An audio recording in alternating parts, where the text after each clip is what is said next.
Hello everyone, I'm Tim from NewOriental Education and Technology Group, and I'm from the investment team. I'm so happy to be here and to share my insights about China education market and also give you a quick introduction about our NewOriental Education Group. And thank you. So if you don't mind, let's begin.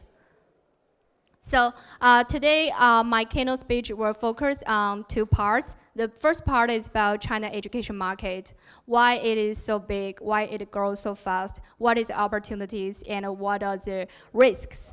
And second part is about NewOriental, who we are, what we are looking for in Israel and in the global market, and what are our overseas investment tactics and strategies.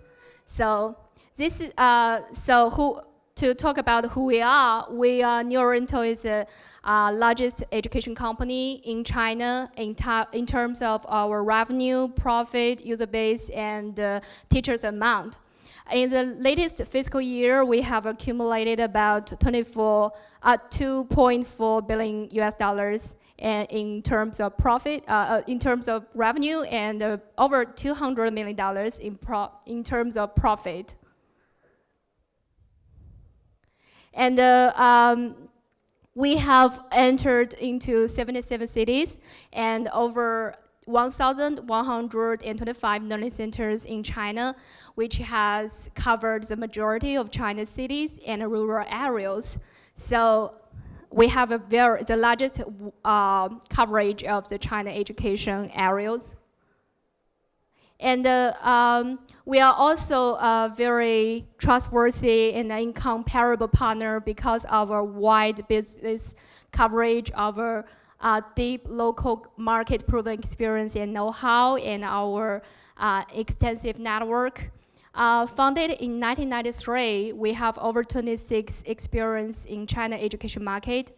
Our founder and our CEO, Mr. Michael Yu, is the largest influencer and remaker of China education market. And for now, we have accumulated insights on students and parents and also industry know-how about all these education services and products.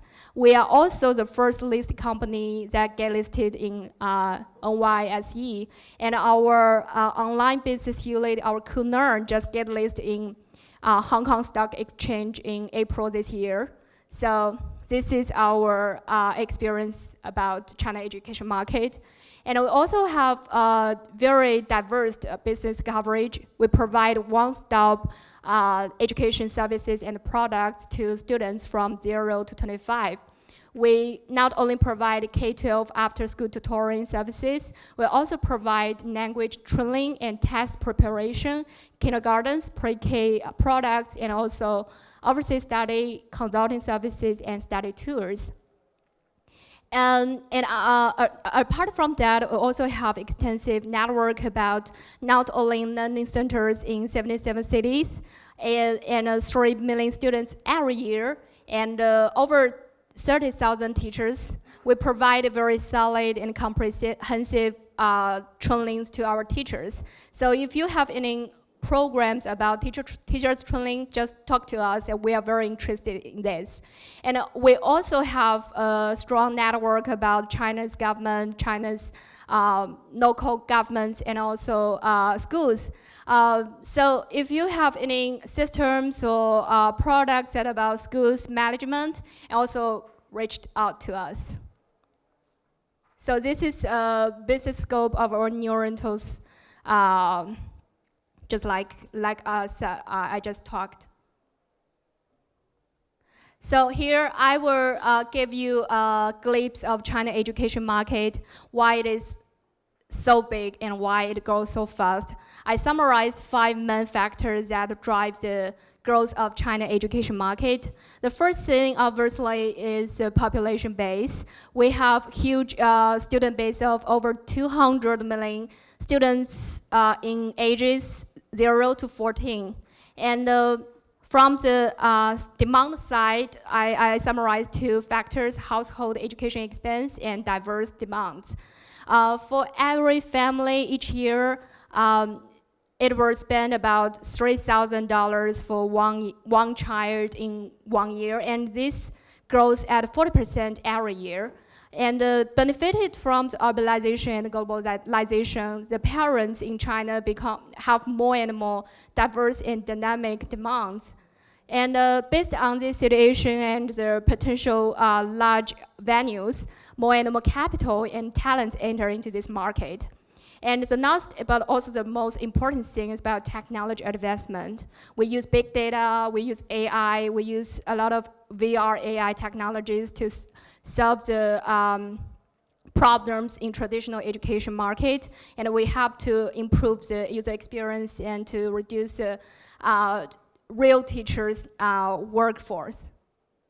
So this is the frenzy we called in investment activity. What's the problem? Okay.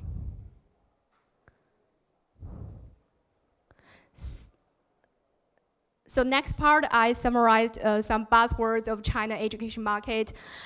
Recent years, when you attend any of the education conference or summits, you will always hear the word AI. When we talk about AI, what are we talking about? We are talking about AI teachers, about AI-driven knowledge graph, and data-driven evaluation procedures. In China, another keyword is about new vocational education and lifelong learning, because China is experiencing large industrial changes. So it generates a lot of new jobs that require new man sides and new skill sets. So new vocational education and lifelong learning becomes more and more popular.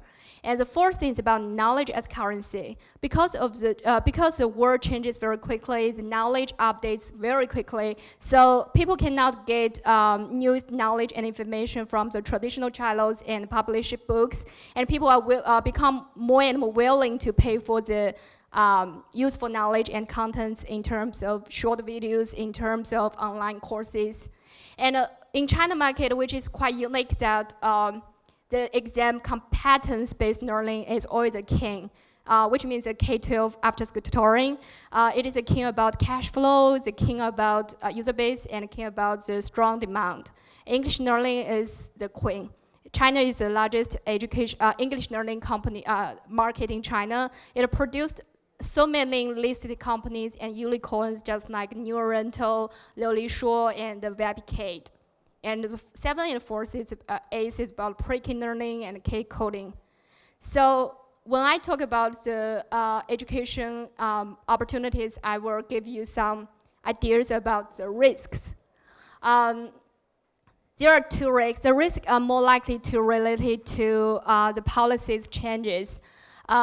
When you enter into China market, you have to pay more attention to two parts. The first thing is about the compulsory education or the K-12 education area. The foreign capital and VIE are highly regulated in this area. And the second thing is about overseas curriculum usage. This kind of thing should be introduced through legal channels and should be reported to the administrative department of education. So my suggestion is that if you want to enter into China market, and you have to find a trustworthy and influential partnership just like us that in doing business in China. So my last part is about what we are looking for in our investment strategy. We are more likely to target the company that has healthy cash flow and stable operation after sales, and we will want to have the company that we can benefit from each other and have a strong business synergy. And our ticket size for the overseas investment is about $5 to $20 million. We didn't set any restrictions about investment and acquisitions. So this is our overseas investment. What we're looking for: high quality content and IP, AI education, overseas study and workforce. So if you want to have more details and ideas, just reach out to us. Thank you.